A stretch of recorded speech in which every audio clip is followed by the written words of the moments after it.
Hello नमस्कार प्यारे साथियों। आज हम पढ़ेंगे अक्षांश और देशांतर जो रेखाएं हैं हमारे ग्लोब पर, इनके बारे में आज हम अध्ययन करेंगे। और इससे पहले जो हमने पढ़ा है वो विश्व भूगोल का पहला चैप्टर है, और पहला चैप्टर है पृथ्वी की गतियाँ और इसके प्रभाव। ये हम पढ़ चुके हैं। इससे पहले वाला वीडियो, ये दूसरे नंबर का जो वीडियो है विश्व भूगोल से संबंधित, उसमें अक्षांश और देशांतर रेखाओं के बारे में पढ़ेंगे, जिन्हें क्रम से हम इंग्लिश में लैटीट्यूड और लॉन्गिट्यूड के नाम से जानते हैं। तो सीधे ही हम बात करते हैं इस चैप्टर में, अक्षांश किसे कहते हैं, देशांतर किसे कहते हैं और ये क्या है, तो इनके बारे में थोड़ा सा पढ़ लेते हैं। सबसे पहले हम पढ़ेंगे ग्लोब के बारे में, कि ग्लोब पृथ्वी का एक लघु रूप के रूप में एक वास्तविक एवं शुद्ध प्रतिरूप मॉडल है। ग्लोब जो हमें पहले स्कूलों में दिखाया गया था और हमें ज्योग्राफी का जो प्रैक्टिकल करवाते हैं उसमें भी दिखाया जाता है कि जो ग्लोब होता है, ग्लोब पर विश्व का नक्शा छपा हुआ होता है और ये गोल होता है ग्लोब। तो ये क्या है कि पृथ्वी का एक लघु रूप के समान हमारे पास एक प्रतिरूप मॉडल होता है, जिस पर ग्लोब पर देशों और महाद्वीप और महासागर व उनके सही आकार को दिखाया जाता है। भाई कौन सी जगह कौन सा देश है और कौन सी जगह कौन सा महासागर है, और कौन सा महाद्वीप किस महाद्वीप के पास है, कितनी दूर है, कौन सी स्थिति पर है, ये सब चीज़ें दिखाई जाती हैं। ग्लोब पृथ्वी का कुछ काल्पनिक क्षैतिज और ऊर्ध्वाधर रेखाएं खींची जाती हैं। यानी कि ग्लोब जो होता है उस पर कुछ क्षैतिज का मतलब है कि इस तरह से जो आड़ी रेखाएं होती हैं उन्हें कहते हैं। और जो ये कह रहा है देशांतर रेखाएं, तो देशांतर रेखाओं का मतलब है कि उत्तर से दक्षिण की ओर जो खींची जाने वाली जो रेखाएं होती हैं उनको बोलते हैं देशांतर रेखाएं। नेक्स्ट आगे बढ़ते हैं।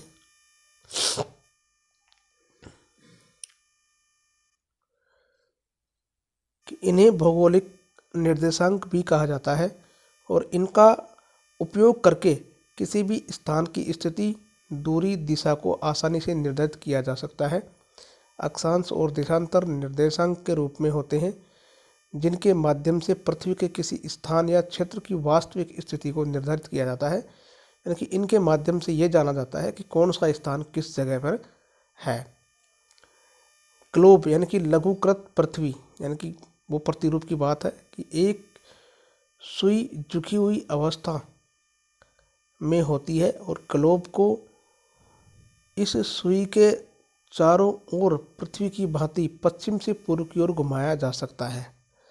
अब यहाँ बात ध्यान देने की है कि पृथ्वी हमेशा पश्चिम से और पूर्व की ओर ही घूमती है, और इस सुई को हम अक्ष कहा जाता है। कहने का मतलब है कि जो सुई इसमें, जैसे ये ग्लोब होता है, ये ग्लोब है और इस ग्लोब को इस तरह से बना हुआ होता है ग्लोब अपने। तो ये एक सुई यहाँ लगी होती है, एक सुई यहाँ लगी हुई होती है, और फिर इसको ये राउंड टेबल ये ऐसे घूमता रहता है।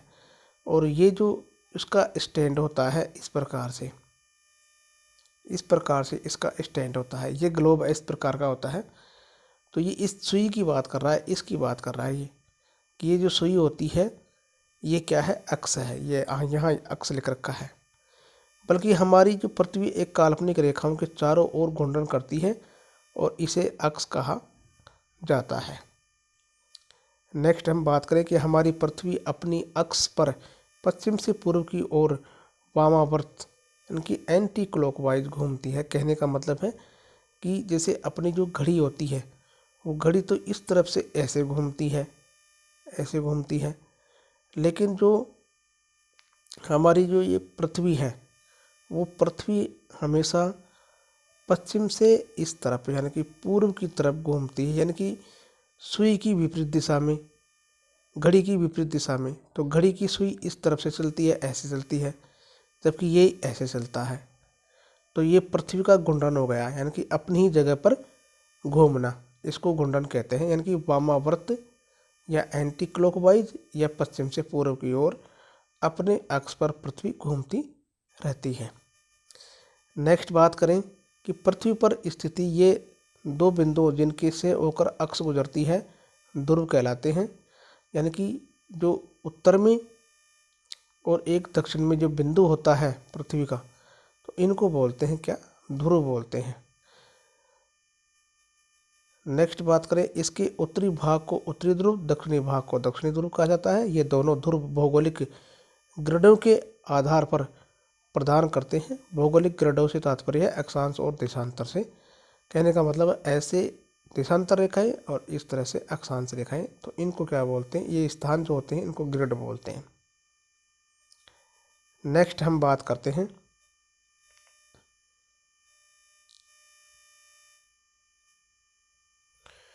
कि इन वास्तविक ध्रुवों के अतिरिक्त पृथ्वी के दो चुंबकीय ध्रुव भी होते हैं जो चुंबकीय तत्वों के जमाव के अनुसार स्थानांतरित या स्थानांतरणशील होते हैं। दोनों ध्रुवों के मध्य की स्थिति वह काल्पनिक रेखाओं जो पृथ्वी को बराबर भागों में बांटती है उसे भूमध्य रेखा या विषुवत रेखा कहते हैं।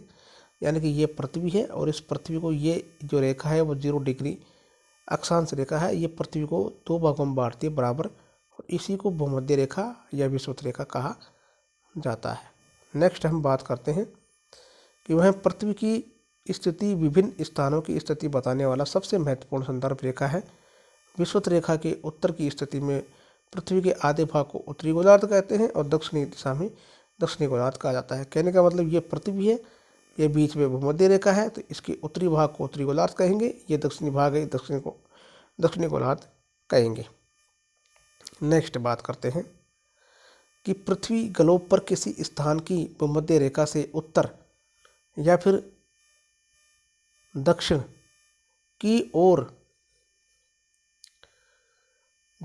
ओर पृथ्वी के केंद्र पर कोणात्मक दूरी को उस स्थान का अक्षांश कहा जाता है। इस प्रकार अक्षांशों को अंश डिग्री में मापा जाता है। नेक्स्ट बात करते हैं, एक समान अक्षांश मानों को मिलाने पर अक्षांश रेखाएं प्राप्त होती हैं जो वृत्तों के रूप में होती हैं। नेक्स्ट, अक्षांश रेखाएं विषुवत रेखा के समांतर पूर्व से पश्चिम दिशा की ओर खींची जाती हैं। इन्हें अक्षांश समांतर भी कहा जाता है। कहने का मतलब है जो अक्षांश रेखाएं हैं या विषुवत रेखाएं के समांतर ही, यानी कि पूर्व से पश्चिमी दिशा की ओर खींची जाती है। कहने का मतलब ये पृथ्वी है और पृथ्वी पर ये बीच में बिल्कुल भूमध्य रेखा है या विषुवत रेखा है, तो इसके समांतर ही, यानी कि यहाँ पूर्व से, यानी कि पूर्व से पश्चिम, फिर पूर्व से पश्चिम, यहाँ पूर्व से पश्चिम, यहाँ पूर्व से पश्चिम, इस प्रकार समांतर, यानी कि इनके बीच में जो समांतर दूरी होनी चाहिए। यानी कि ये पृथ्वी है और ये विषुवत रेखा है और यहाँ ऊपर कर्क रेखा 23.5 डिग्री मान लो और यहाँ मकर रेखा 23.5 डिग्री दक्षिण में मान लो, लेकिन इनके बीच में और इनके बीच में दोनों की दूरी समान होती है और इसी प्रकार खींची जाती है।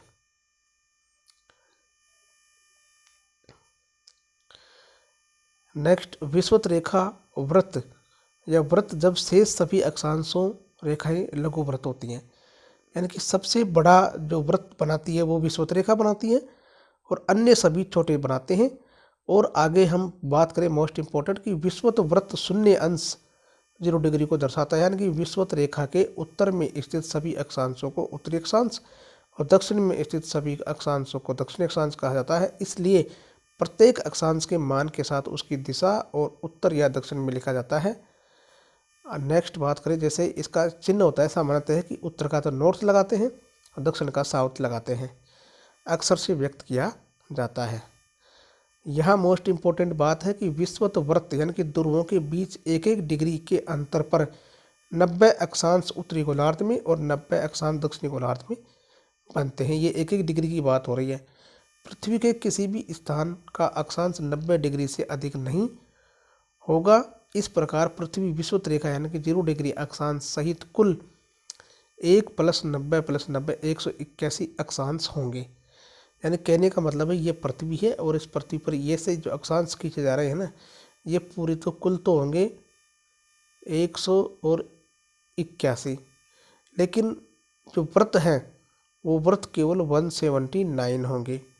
और 179 इस प्रकार से होंगे क्योंकि जो लास्ट का है ना वो एक बिंदु के रूप में होता है जो सुई की नोक के बराबर होता है, तो इन दोनों को काउंट नहीं करते हैं।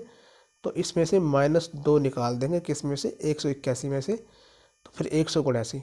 तो इसका प्रश्न इस प्रकार से बनता है कि पृथ्वी पर विषुवत रेखा सहित कुल कितने अक्षांश होते हैं, तो इसका तो आंसर आ जाएगा 181। या फिर इसी क्वेश्चन को इस प्रकार से आए कि पृथ्वी पर विषुवत रेखा सहित कुल कितने अक्षांश वृत्त होते हैं, तो ये जो क्वेश्चन है तो ये तो है वृत्त का कि कुल कितने अक्षांश वृत्त हैं, तो अक्षांश वृत्त तो 179 है, जबकि कुल कितने अक्षांश है तब आ जाएगा 181। इसका ये आंसर है। दोनों ही मैंने समझाया है उसी प्रकार से दोनों एग्जाम्स में पूछे हुए हैं। नेक्स्ट बात करते हैं।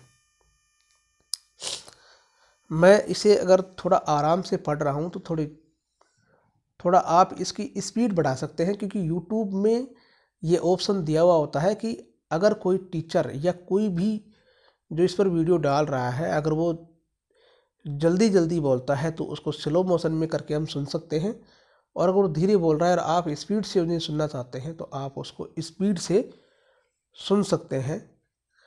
बट जो वास्तविक जो स्पीड होती है, यानी कि जो नेचुरल जो डली हुई होती है, उससे बेस्ट कोई भी ऑप्शन नहीं होता है। मैं इसको पूरा समझाने की कोशिश कर रहा हूँ कि सभी अक्षांश रेखाएं परस्पर समांतर और पूर्ण वृत्त होती हैं। वो जो मैंने अभी ऊपर समझाया था वो का वही है कि विषुवत रेखा से ध्रुवों की ओर जाने पर अक्षांश वृत्त छोटे होने लगते हैं और 90 अक्षांश यानी कि ध्रुव पर एक बिंदु प्रदर्शित हो जाता है। इस प्रकार विषुवत वृत्त सहित अक्षांश वृत्तों यानी कि रेखाओं की कुल संख्या ध्रुवों को छोड़कर, यानी कि ध्रुवों को छोड़ देंगे दोनों ध्रुवों को, तो 1 + 89 + 89 तो 179 हो जाएगा। ये यहाँ पर मेंशन कर दिया है। उदाहरण के तौर पर हम देखते हैं कि ये हमारे पास एक प्रतिरूप है, इसके माध्यम से हम इसको इस प्रकार से समझ सकते हैं कि ये तो है विषुवत रेखा और ये इस तरह से अक्षांश चलते रहते हैं और ये उत्तरी ध्रुव में जाकर के ये अक्षांश बिल्कुल शून्य के बराबर हो जाते हैं। तो कुल अक्षांश अगर वृत्तों की बात करें तो वृत्त हो गए 179, वृत्त हो गए 179, इनको तो बोलेंगे अक्षांश वृत्त, अक्षांश वृत्त, और इनको बोलेंगे 181 को कुल अक्षांश कहेंगे, इनको कुल अक्षांश कहेंगे। नेक्स्ट हम बात करते हैं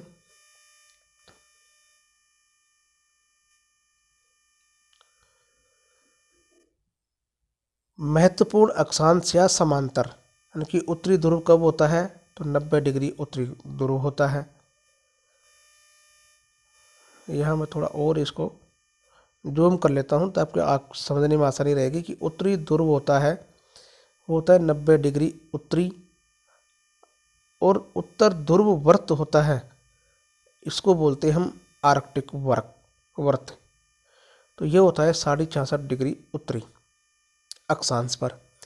कर्क रेखा होती है वो 23.5 डिग्री उत्तरी अक्षांश पर होती है, और विषुवत वृत्त कह दो या भूमध्य रेखा कह दो ये 0 डिग्री अक्षांश पर होती है, जैसा कि मैंने पहले बता दिया। मकर रेखा है वो दक्षिणी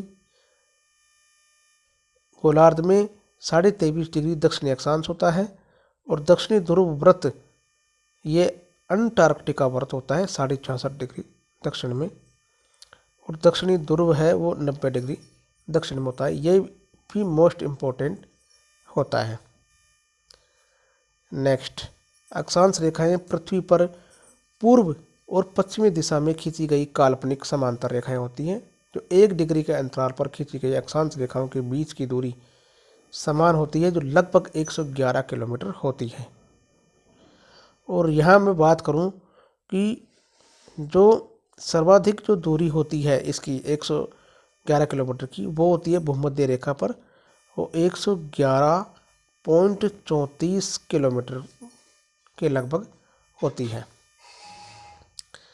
नेक्स्ट बात करें कि पृथ्वी पूर्ण गोलार्ध न होकर के भू आबाद यानी कि जियोड या ओबलाइट या इलिप्सॉइड आकृति की है, अर्थात ध्रुवों पर थोड़ी चपटी हुई है।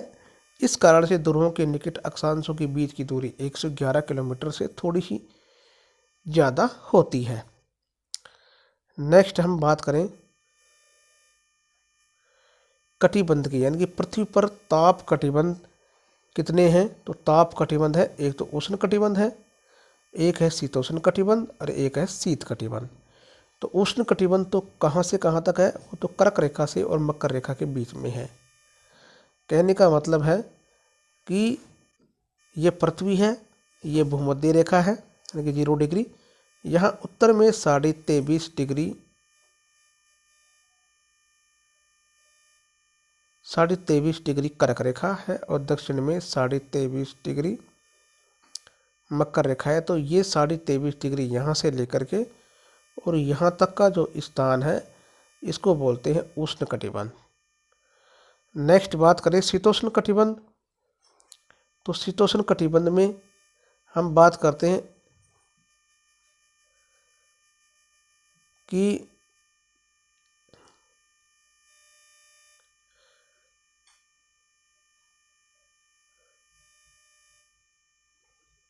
जैसे ये पृथ्वी है और उस पर ये रेखाएं खींच दी हमने कि कर्क रेखा और भूमध्य रेखा और मकर रेखा, फिर इसके नीचे आ जाता है 64.5 डिग्री दक्षिण में अंटार्कटिका और 64.5 डिग्री उत्तर में आर्कटिक रेखा। तो इनके बीच का जो स्थान है ये पूरा, तो इस पूरे को बोलते हैं शीतोष्ण कटिबंध। और शीत कटिबंध बोलते हैं तो वो इस प्रकार से नहीं है, मैं आपको दूसरी वीडियो में ऐसे समझाता हूँ कि ये हमारी पृथ्वी है, ये भूमध्य रेखा है और यहाँ पर ये कर्क रेखा ऊपर की और नीचे की मकर रेखा, इसके नीचे है 66.5 डिग्री और इसके ऊपर यहाँ, तो यहाँ 23.5 डिग्री से और 66 डिग्री अक्षांश के मध्य ये होता है, ये शीतोष्ण कटिबंध होता है। ऐसे ही करके हम बात करें तो दक्षिण में भी इसी प्रकार से होता है कि ये 23.5 डिग्री से लेकर के 66.5 डिग्री तक शीतोष्ण कटिबंध होता है। और शीत कटिबंध की बात करें तो 66.5 डिग्री उत्तरी अक्षांश से लेकर के और ध्रुवों तक और 66.5 डिग्री दक्षिणी अक्षांश से लेकर के और दक्षिणी ध्रुवों के मध्य की स्थिति में ये शीत कटिबंध होता है।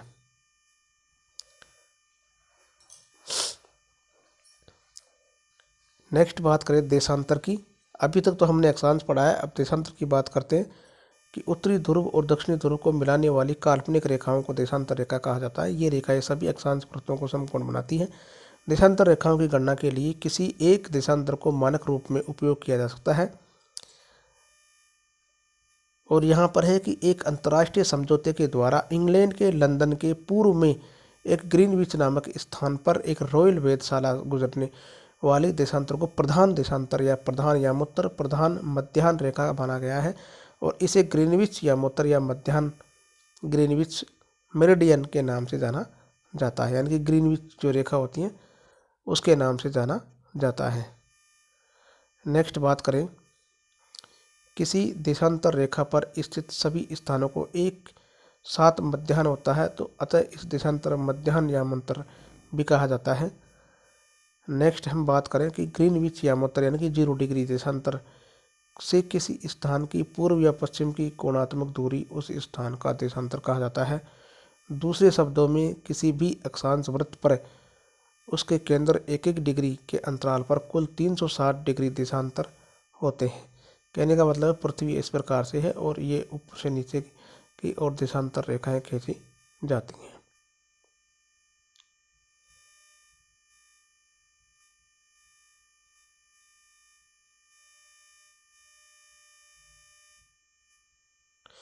नेक्स्ट बात करें दक्षिणी ध्रुव तक खींची गई रेखाएं को देशांतर रेखा कहा जाता है। अतः ग्लोब पर कुल देशांतर रेखाओं की संख्या होती है 360। कुल देशांतर रेखाओं की संख्या होती है 360। नेक्स्ट हम बात करें कि देशांतर रेखाओं ध्रुवों से विकसित अर्धवर्ताकार रेखाएं होती हैं। प्रधान यामोत्तर से पूर्व तथा पश्चिम में 180 डिग्री 180 डिग्री देशांतर रेखाएं होती हैं। 180 डिग्री पूर्वी और 180 डिग्री पश्चिमी देशांतर एक ही रेखा होती है। इस ग्रीनविच यामोत्तर सहित कुल 360 देशांतर रेखाएं होती हैं। अब मोस्ट इम्पोर्टेंट बात है कि ग्रीनविच यामोत्तर यानी कि 0 डिग्री देशांतर रेखा को अंतर्राष्ट्रीय समय रेखा कहा जाता है तथा ठीक इसके विपरीत में जो होती है 180 डिग्री देशांतर रेखा होती है उसको अंतर्राष्ट्रीय तिथि रेखा कहा जाता है। ये दोनों रेखाएं एक दूसरे के विपरीत होती हैं। कहने का मतलब है, जैसे मैं आपको उदाहरण देके बताऊं कि ये हमारी पृथ्वी है और इस पृथ्वी पर ये 0 डिग्री जो देशांतर रेखा है ये तो है अंतर्राष्ट्रीय। यहाँ हम बात करते हैं अंतर्राष्ट्रीय समय रेखा। ये मैंने पहले बता दिया आपको, अंतर्राष्ट्रीय समय रेखा यहाँ पर लिखा हुआ है। और दूसरा है 180 डिग्री का, वो ध्यान रखना, अंतर्राष्ट्रीय तिथि रेखा, यानी कि वो तारीख से संबंधित है या समय से संबंधित है। तो मैं नेक्स्ट आपको बताता हूँ कि यहाँ मैं मेंशन कर देता हूँ अपने चित्र को कि ये हमारी पृथ्वी है और पृथ्वी पर उत्तर से दक्षिण ये 0 डिग्री देशांतर है। ये तिथि रेखा है, 0 डिग्री देशांतर ये तिथि रेखा है। और इसके ठीक विपरीत होती है वो 180 डिग्री देशांतर होती है। इसको तो बोलते हैं अंतर्राष्ट्रीय तिथि रेखा और इसको बोलते हैं समय। तो ये तो होती है टाइम की और वो होती है डेट की।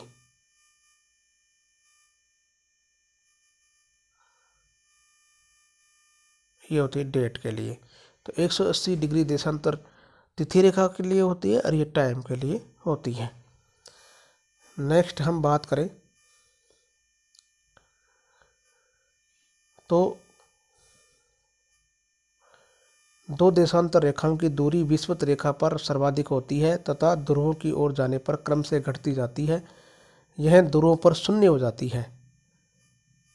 नेक्स्ट हम बात करें जैसे कि अक्षांश, यानी कि 1 डिग्री अक्षांश पर दो देशांतर रेखाओं के बीच की जो दूरी है वो किस प्रकार से, जैसे 0 डिग्री है तो यहाँ 111 किलोमीटर है सर्वाधिक, और 30 है तो वहाँ पर आ जाएगी 96.5 किलोमीटर, और 60 पर आ जाएगी 55.4 किलोमीटर, और 80 डिग्री पर आ जाएगी 19.3 किलोमीटर। और नेक्स्ट हम बात करें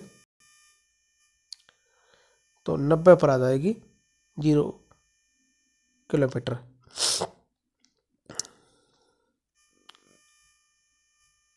नेक्स्ट ग्रीनविच यामोत्तर से 180 डिग्री पूर्व तक पूर्वी गोलार्ध और 180 डिग्री पश्चिम तक पश्चिमी गोलार्ध कहलाता है।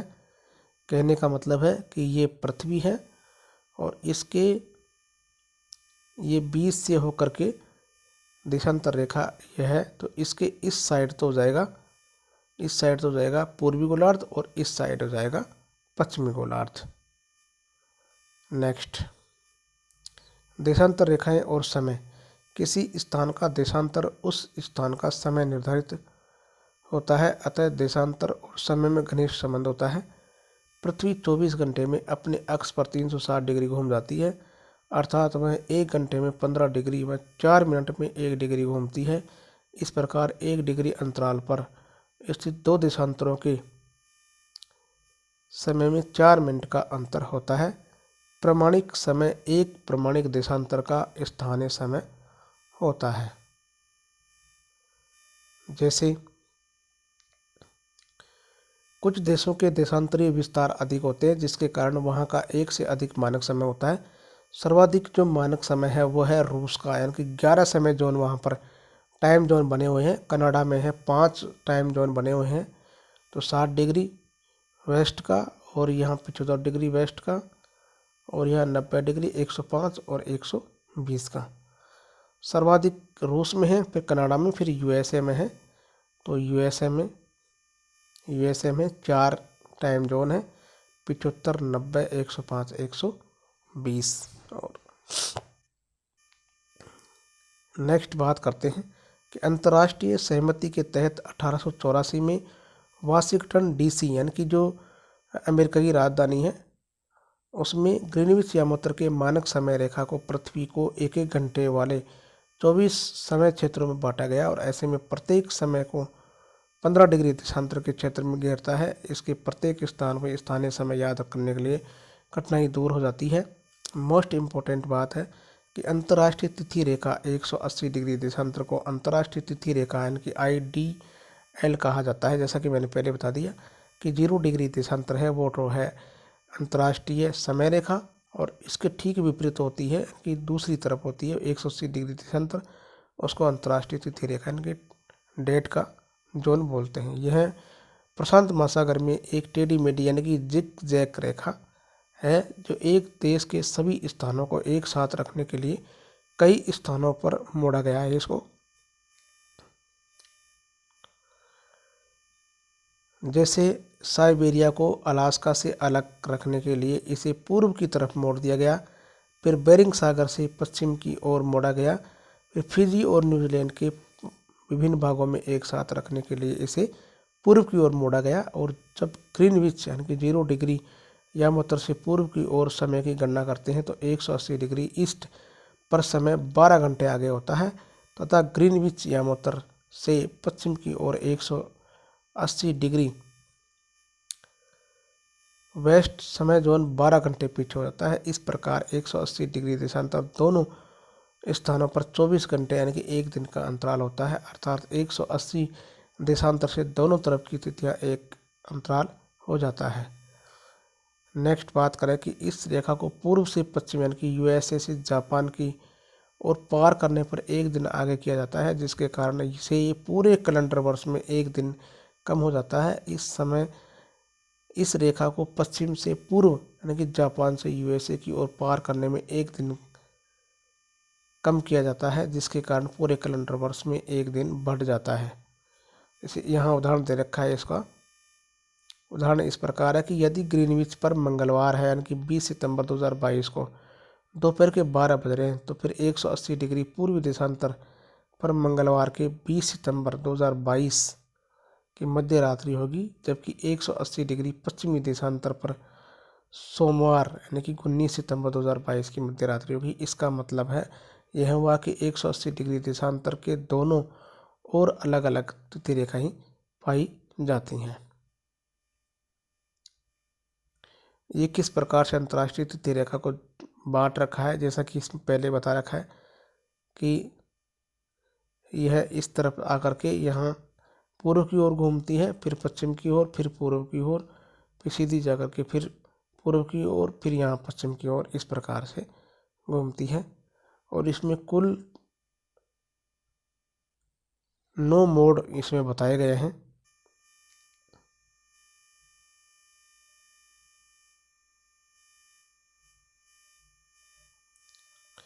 आगे हम बात करते हैं मोस्ट इम्पोर्टेंट कि 1 डिग्री को 60 मिनट, प्रत्येक मिनट को 60 सेकंड में विभाजित किया जाता है। और ग्रिड का मतलब होता है ग्लोब पर अक्षांश व देशांतर रेखाओं के प्रतिच्छेदन से बने जाल को ग्रिड कहा जाता है। यानी कि ये पृथ्वी है और यहाँ पर हमने ऐसे खींचा अक्षांश रेखाएं और ऐसे खींच दिया हमने देशांतर रेखाएं, तो ये जो बीच में जो चौकोर का स्थान बन रहा है इसको हम बोलते हैं ग्रिड या जाल। दूसरा है कटिबंध, यानी कि 2 अक्षांश रेखाओं के बीच का जो क्षेत्र है उसको कटिबंध बोलते हैं। यानी कि सीधा सीधा मतलब यह है कि जैसे ये पृथ्वी है और पृथ्वी पर ये भूमध्य रेखा है, ये कर्क रेखा है, ये मकर रेखा है, तो ये जो बीच में स्थान होता है इन स्थानों को हम बोलते हैं, इन स्थानों को ही हम क्या बोलते हैं, कटिबंध कहते हैं। गोर की हम बात करें तो 2 देशांतर रेखाओं के बीच का जो क्षेत्र होता है उसको गोर कहा जाता है। यानी कि ये पृथ्वी है, ये पृथ्वी है और पृथ्वी पर ऊपर से नीचे यानी कि उत्तरी से दक्षिण की ओर देशांतर रेखाएं खींची जाती है, तो इनके जो बीच की दूरी, ये जो बीच की दूरी होती है, ये बीच की दूरी है, इसको हम बोलेंगे गोरे, यानी कि गोर कहते हैं। नेक्स्ट इम्पोर्टेंट है कि प्रधान यामोत्तर निम्न क्षेत्रों से होकर गुजरती है। यानी कि जो प्रधान यामोत्तर रेखा है वो किन किन देशों से होकर के गुजरती है, तो ये प्रधान यामोत्तर का मतलब है कि ये पृथ्वी है और ये हमारे जो बीच में 0 डिग्री देशांतर है उसको प्रधान यामोत्तर रेखा बोलते हैं।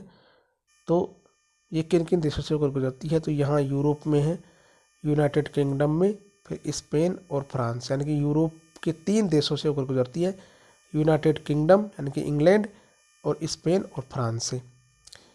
और दूसरा है कि ये अफ्रीका के किन देशों से, अफ्रीका के एक देश तो घाना, एक है अल्जीरिया, एक है माली, एक है बुर्किना फ्रांसो और एक है टोंगो। और अंटार्कटिका महाद्वीप से होकर के गुजरती है। यानी कि दो तो हो गए महाद्वीप और एक हो गया ये महाद्वीप, कौन सा, अंटार्कटिका महाद्वीप। यानी कि 3 महाद्वीपों के इन देशों से होकर गुजरती है। नेक्स्ट हम बात करें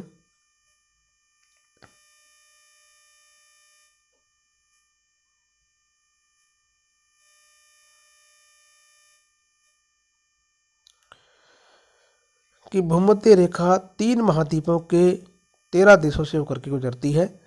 तो एशिया जो महाद्वीप है इसमें मालदीव, इंडोनेशिया और किरिबाती से होकर गुजरती है। और अफ्रीका के सोमालिया, केन्या, साओ टोम एवं प्रिंसेप्स, कांगो और डेमोक्रेटिक रिपब्लिक ऑफ कांगो और गेबोन और युगांडा से होकर गुजरती है। दक्षिणी अमेरिका की बात करें तो ब्राज़ील, कोलंबिया और इक्वाडोर से होकर के गुजरती है। कौन सी रेखा, यह है भूमध्य रेखा जो 3 महाद्वीप और 13 देशों से होकर के गुजरती है। नेक्स्ट हम बात करें कर्क रेखा की बात करें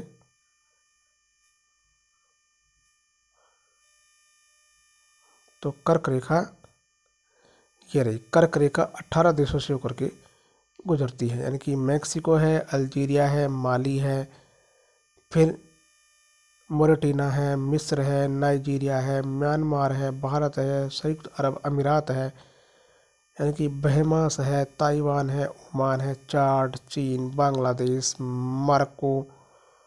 मोरक्को, सऊदी अरब और लीबिया। इस प्रकार से 18 देशों से होकर गुजरती है कर्क रेखा। अब आती है बात मकर रेखा की। तो मकर रेखा 10 देशों से होकर के गुजरती है। इससे पूर्व कर्क रेखा 18 देशों से और मकर रेखा 10 देशों से। अर्जेंटीना, प्रागवे, नामीबिया और बोत्सवाना, मोजाम्बिक, चिली, ऑस्ट्रेलिया और ब्राज़ील, मेडागास्कर और दक्षिणी अफ्रीका से होकर गुजरती है। और लास्ट में बात करें तो भूमध्य रेखा या प्रधान यामोत्तर रेखाएं अटलांटिक महासागर में परस्पर काटती हैं। ये अटलांटिक महासागर में, यानी कि ये जो अंतर्राष्ट्रीय यानी कि प्रधान यामोत्तर रेखा हो गई 0 डिग्री, जिसको अंतर्राष्ट्रीय समय रेखा बोलते हैं। और यह हो गया भूमध्य सागर यानी कि भूमध्य रेखा। तो इस जो जहाँ ये कटती है यानी कि जहाँ पर एक दूसरे को काटती हैं वो है अटलांटिक, यानी कि अटलांटिक महासागर के अंदर ये काटती हैं। तो इस प्रकार से ये हमारा दूसरे नंबर का वीडियो था विश्व ज्योग्राफी में। आपको कैसा लगा, आई होप, मैं जानता हूँ कि आपको ये अच्छा लगा होगा। अपने दोस्तों में शेयर करें, लाइक करें और ऐसे ही और वीडियो देखने के लिए इसे सब्सक्राइब करें ताकि सबसे पहले अगले वीडियो का नोटिफिकेशन आप तक पहुँच सके। तो धन्यवाद दोस्तों।